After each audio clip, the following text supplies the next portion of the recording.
Sophia, welcome aboard to the show. So happy to have you today. Thank you so much for having me. It's great to be here. I have a personal confession. I am petrified, about to publish my first book. You have published five. So, in my own self interest, tell me about that moment where you decided that you have the right to, Oh, or voice or knowledge or experience to publish your oh first my book. goodness. Great start. Great start. Well, first of all, I'll confess I'm a mechanical engineer who thought they could write. Um, so that was a huge leap in the first case. But I did go into the social sciences after mechanical engineering for my master's and PhD. And this is the funniest story. And I actually don't tell it very often, but I was couple years into grad school, and I was leading a sustainability movement, not only for the campus, but for the state. And Mm. I was being, featured on all sorts of different news outlets and on stages and at, dinners. And the university president had a bodyguard. And I was in that office a lot. And I came up to the university president's office, and the bodyguard said to me, and you have to remember, I'm a student at this point, and I was about $500 short for rent. And he said, here's a check for $500 made out to your name if you'll write a book. Oh, wow. And I was like, he said, what you're doing here, no one's seen in Hawaii, and I want you to write about it, and I'll coach you through it. And I said, but I'm an engineer, not a writer. And he's like, and you're in the social sciences now, and you can do it. That's how it began. Wow, who is this person? I mean, I know. that must have had quite the impact on you. It did. It did. I came home and I sat outside. I lived on the ocean amazingly, and I just looked at the ocean and I was like, and now I am almost 52, and I think I was mid 30s or early 30s at the time. And I remember looking at the ocean and going, if I'm in my 50s and I think I never tried this, I'll regret it. But if I try it and I'm horrible at it, Yeah. I won't care. I'll just know I tried it. I'm not an author. Yeah. No, that's very fair. Confession, I landed from Honolulu this morning. So Amazing. Oh, wow. severely jet lagged Yeah, with the red eye and such. sure. That is such a delightful story. I appreciate that. Yeah. Um, you're by now you've published five books. Keep me Yes. honest here. Um, what is the biggest insight that you feel that has the biggest impact on your audience that you share through your books? Hmm. I think what people are most surprised about, especially I was a very skeptical scientist, very technical. I started off, working at big corporations in tech. And all of my stories show how intuition and that inner voice and being really connected to what fulfills you and what makes you feel expansive actually ends up helping you find your next step that finds the investor, 3x's your revenue, finds that person on your team you've been looking for. And I think a lot of people that pick up my books are skeptical about that being real in leadership, having that power to tap into something, a knowing beyond just, what you research through ChatGPT. And they all walk away and they go, from your books, I just had to try something. Something jumped out at them. And they said, I did that thing you did, and I actually got an answer. Or I actually followed that nudge and it was right. And so I think that people that were very agnostic and as skeptical, like I was, find an opening to give it a try and do their own experiment. And each chapter of one of my books is an experiment in trying something beyond just the mind to inform with efficiency and accuracy a next step that we often have to do.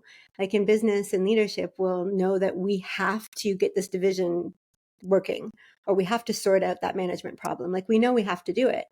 And there's a lot of information that can come to us from what I call the field than just our minds and just what our peer reviews say, et cetera. And so I've worked with hundreds of leaders in 24 countries that now know that that's something they can actually use reliably once they learn how to do it. And I think my books, that's what everyone tells me. They walk away with a nugget that gets them going in that direction that resonated with them.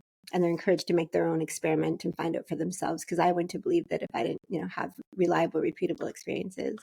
But you started off as a mechanical engineer, Yeah, social scientist. What was the moment? And your books have keep me honest here, sure. almost a spiritual level to them. They do. They do. what was your change part where you were Sure. like, oh, I there's something more here because that Yeah. wasn't your background. No, no, I was pretty much the opposite of that, and would honestly like make fun of it or think it was.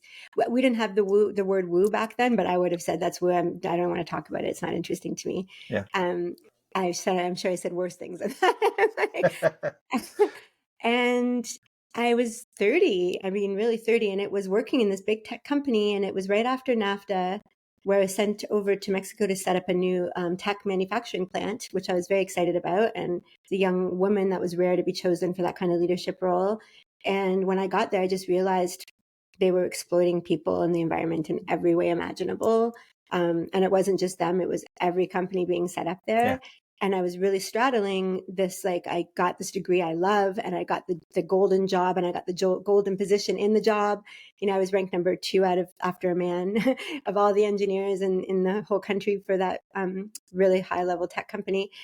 Anyways, it was all great except for what we were doing. And I was really getting anxious and depressed about it. And on top of that, as you might know, like working 20 hours a day and always having a pager on it, like having a manufacturing line to run, like all of that. And plus how we were what everything I was working to do was just hurting people on the planet more.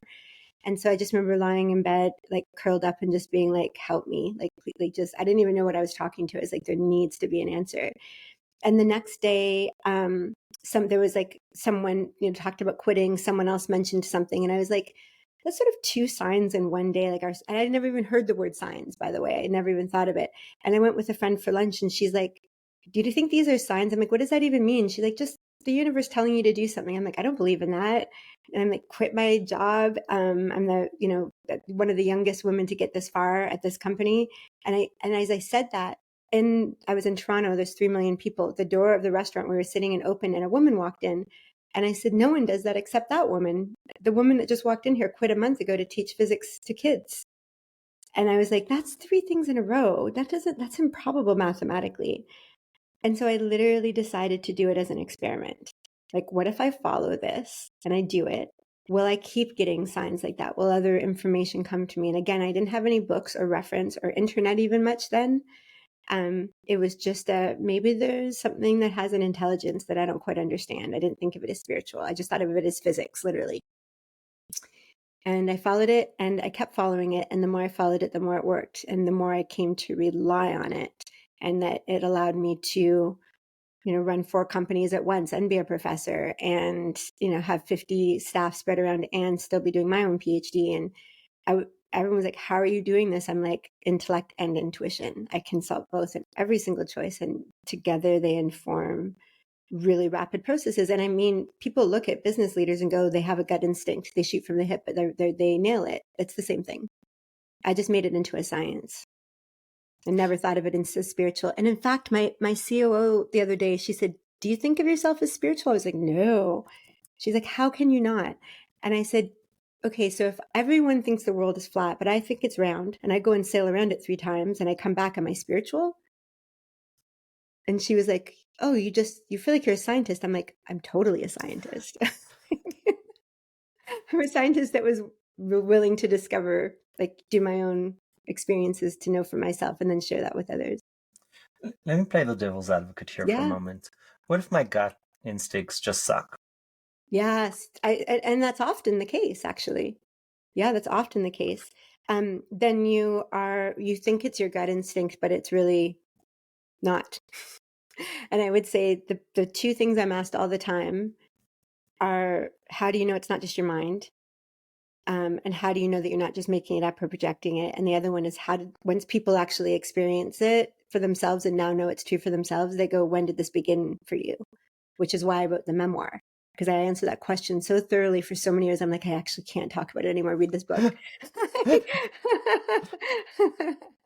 So I chronicle the first 3 years of me living like this in my memoir so that people can have their own experience of what I experienced and then go get their own experiments. Because I can tell you anything, but until you learn to reliably listen to it. So I often encourage people, if it's not working for you, it's not giving you good results, garbage in, garbage out, stop doing what you're doing.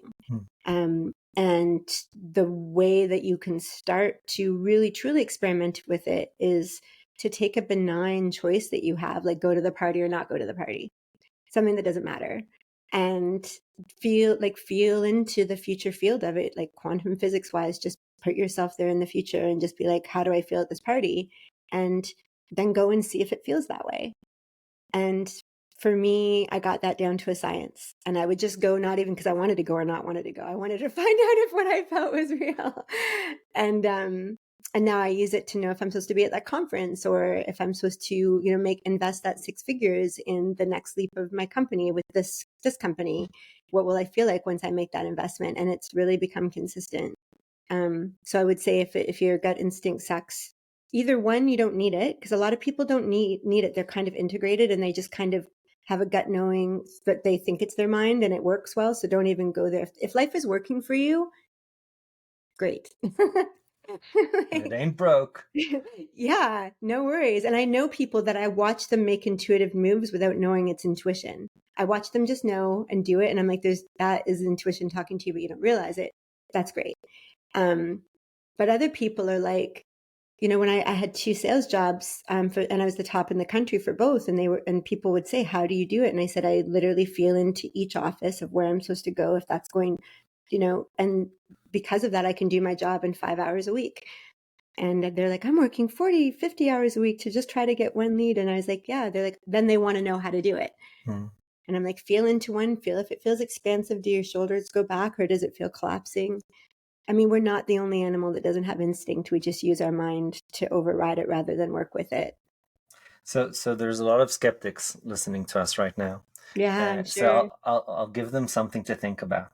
Okay. One of the things you just described in decision-making science is called a pre-mortem. And what a pre-mortem is, it's a visualization of what are the things that can go wrong in the future where something hasn't happened yet. And then you kind of reverse that and peel the onion and think, well, that is the eventuality. How do I avoid those situations? You didn't say it in those exact words, but that's what I was thinking about as you explained your process. So my gut feeling is that a lot of what you're doing has basis in the social sciences, which should not be a surprise because you studied social Yeah, fair, psychology. fair, fair. Yeah, yeah, yeah. Yeah. Yeah. Yeah. I mean, there's a lot of neuroscience too. I went and did a postdoc in Lisbon in neuroscience afterwards, because I was like, how is my mind doing these things that I do so naturally now? And I learned a lot about that. There is like a lot of neuroscience that backs these types of knowings, and that studies it broadly. So yeah, I found that there's a lot more than I knew in science as I was discovering these things personally.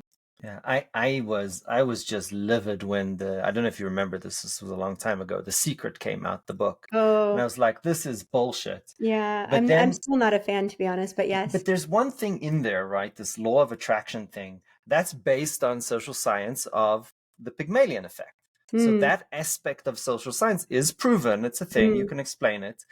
Of course, they took it way too far, but there's some social science in there. So, and you talked about an element of the Pygmalion effect actually at the beginning, right? This kind of attraction element. So there, it's interesting because there's a lot of stuff we don't know what we don't know, yeah, but there's a lot to back it up in the social sciences. So it's absolutely interesting. yeah, and also in quantum physics as well. Absolutely. Yeah. So okay. It's hard. My audience is going to be like, "Ari, ask her about the 4 companies at once." They're not gonna be very disappointed in me if I don't go back and ask you about Oh, this. okay. What was that about? Yeah, I had a bunch of smaller companies in Hawaii when I became a professor of sustainability and entrepreneurship, and I was given a large grant by the state to create a business accelerator. Hmm. So from statewide, we had companies that were going through that accelerator with an education program I created. So there was that. I had a co-working space. It was Impact Hub Honolulu, part of the global network of Impact Hubs. So I was the founder and director of that. And so that was running and operating. I had a consulting firm called Smart Sustainability Consulting, and I had created an internship program called Rewarding Internships for Sustainable Employment. And so the best of my students went into the internship program, then the best of the interns came into my company. And we did things like get large partnerships with the Department of Education and the Department of Defense. And we would train the soldiers or the students how to waste energy and water audit their buildings. So we intersected education and engineering with sustainability. And, we would work with one university campus, train them over 1 week. And the next month their energy bill would drop 50,000 over the year. They've saved like 1.2 million without spending a cent from our behavior. So I was really cracking the net of how do we do behavior modification towards sustainability, but without it being like a disciplinary or gamified. Tell me more about the behavioral modification. That is incredibly, incredibly interesting. I I think think that a so lot of too. people are in this topic of like, you are what you are, you can't change. I don't No, believe that. Where do you fall, and what did you learn through your research and experiments? right. So neuroplasticity shows that you can change, but a lot of people can, with their will, choose not to change. So our hardware can, does our software want to, is always the question. But one of the biggest challenges of that time was that anytime they tried to make organizational culture change, they would almost create like either just pure education without Yeah. experiential integration, or they would create a hall monitor situation where they would very much advance one person and try to make them police everyone else, and none of it worked. And so the research I found from a bunch of research, but was that social modeling is one of the most powerful forces on earth. When they tried to get, after the Great Depression, when they tried to get farmers to farm differently to get rid of the dust bowls, they tried to do everything. And until they went in and actually got one farmer who was the, golden farmer of the area to do it, then everyone would follow. So it was really about getting people to have an experience where it was socially modeled around them to be normalized. So we created what we called cross-functional teams. So we would have a superior, and like people in the military, every single rank would be sitting at the same table.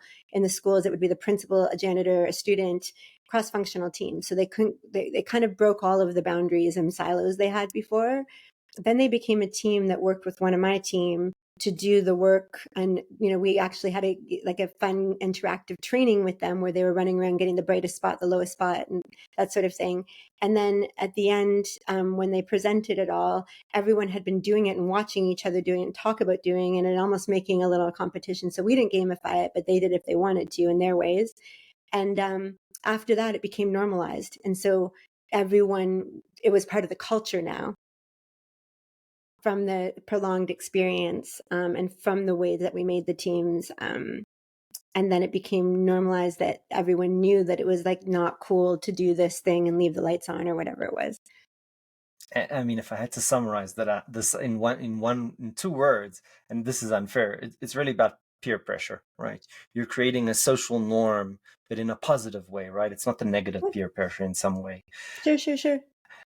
What did the kind of the participants in this experience, how did they reflect on the experience in retrospect? Absolute empowerment. We always interviewed people afterwards or asked people to give testimonials, and we have glowing testimonials from the chief education officers from both institutions and from the participants themselves. Like, we have the videos, and it'd be kids saying, I didn't realize that we could take something from sustainability and make a career out of it. And that we could do this not just in schools, but we could do it in stores and like my dad's office. And so they just felt so empowered to have this kind of knowledge and that an application and experience that no one else around them had.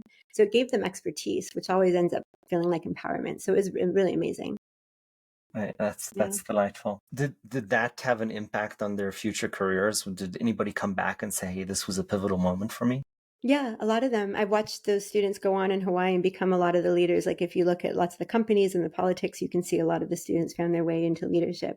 I definitely have always been a leader of leaders, either future leaders or current leaders. Like, I've worked with 200 CEOs in 24 countries as an executive coach now, with intuition, and spiritual alignment at the forefront of how I work with people. And they've gotten results with working with me in that way that they haven't got in 30 or 40 other years of other types of modalities and coaches and strategists. So it's always fun to lead the leaders that have already been decades into working with the best and give them this new edge. And I got to do that as a professor, but now I get to do it with the world leaders. Yeah, it's really cool. What do you see as the biggest, let's say, hump that these leaders have to get over to unlock their future self, let's call it? Yeah. Um, Yeah, so I think you made a good point that a lot of your listeners don't work this way already, right? They aren't already using their intuition or feel like their spiritual alignment matters in what happens in their companies. For example, that might not be like the natural way for them, which is totally normal. I lived that way most of my life.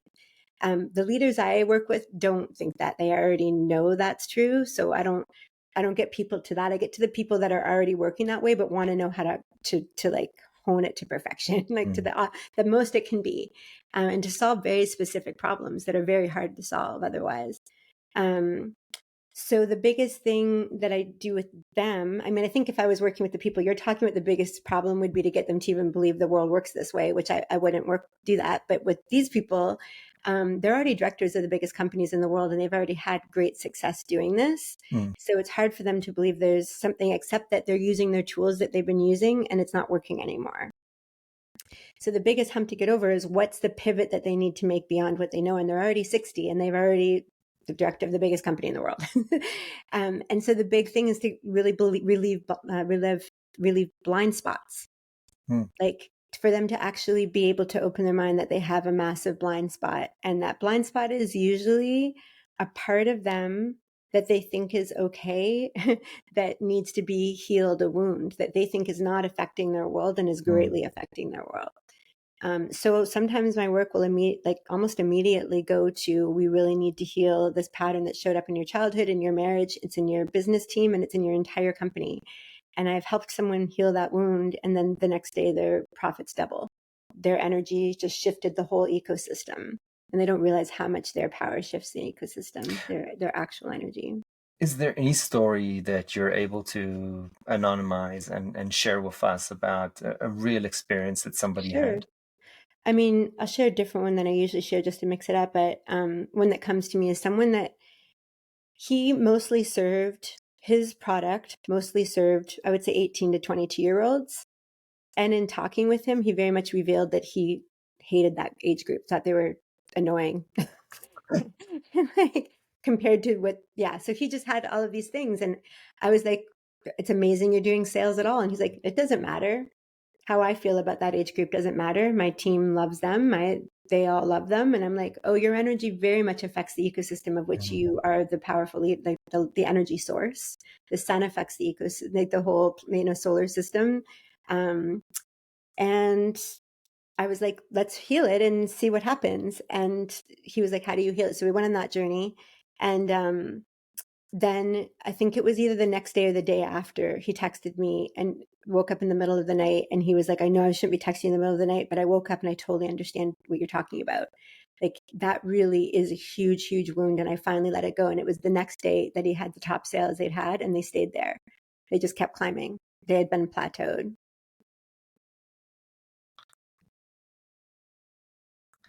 There's two options here. One is, well, let's just shift to a persona or target audience that I'm more aligned with. But the other is, no, let's make what we're doing work. Is there a Always. choice there, or how do you kind of approach that? I mean, from my work, the best way to do is always to do the healing. Hmm. It's like you can always not look at the wound and just go another direction. That wound's never going to go away, and it's just going to cause another problem somewhere else. How do you even recognize that there's this invisible thing that's holding you back? What your world isn't working in some way that means something to you. Hmm. I mean, people come to me because I'm all by referral, pretty much. And people watch someone they've known for decades or they worked with for decades totally transform their health, their happiness, the business. And then they say to them, what are you doing? They're like, I'm working with this woman. And then I get a phone call. And they're like, I don't know that I entirely understand what you do, but I see the results that you get. And I'm like, well, what results are you looking for? Hmm. And they'll tell me specifically, there's this thing I can't crack. And then we'll go, that's the first thread that we pull. And why do you say health? Health. Yeah, you said transform their health. Oh yeah, every single leader work with, once they get spiritually aligned, their body follows. I mean, all of them have some sort of physical transformation, reverse aging, essentially. They're carrying energy that hurts them. And when they let that energy go, there's healthy energy. I mean, IKEA gave identical plants to tons of schools, and they had them bully one plant and complement another plant with the same water, light, and everything. And every single plant that was bullied was just wilted. And if you look at the kid that's always bullied, they're just their skin is sagging, their hair is falling out. They're not okay. And it's energetic more so than just mental, because plants are energetic. And so when I help people clear things they've been carrying for decades, and that is carrying in their system energetically from their whole company carrying that wound as well, and they drop it, they just like revert, like lots of health hormones sort out, hair grows, wrinkles reverse, like all sorts of things. Sophia, believe it or not, we're almost out of time. Mm-hmm. There's only one scripted question in the show. If you had to go back to 20-something-year-old Sophia, Yeah. and this is a difficult question because it's personal, what would Okay. you advise her? Personally, see, I was in engineering school, right in the heart of it. I had no access to intuition or any of this. I think I just felt really alone, that there was really just me and school and work and creating the life that, everyone else was doing, probably having a family and getting married, when I didn't know anything else. And I would just tell her, you're not alone, and you can create things way different and more you than all of that. You're not alone. Sophia, Dr. Sophia, thank you so much for joining us today. Thank you so much for having me.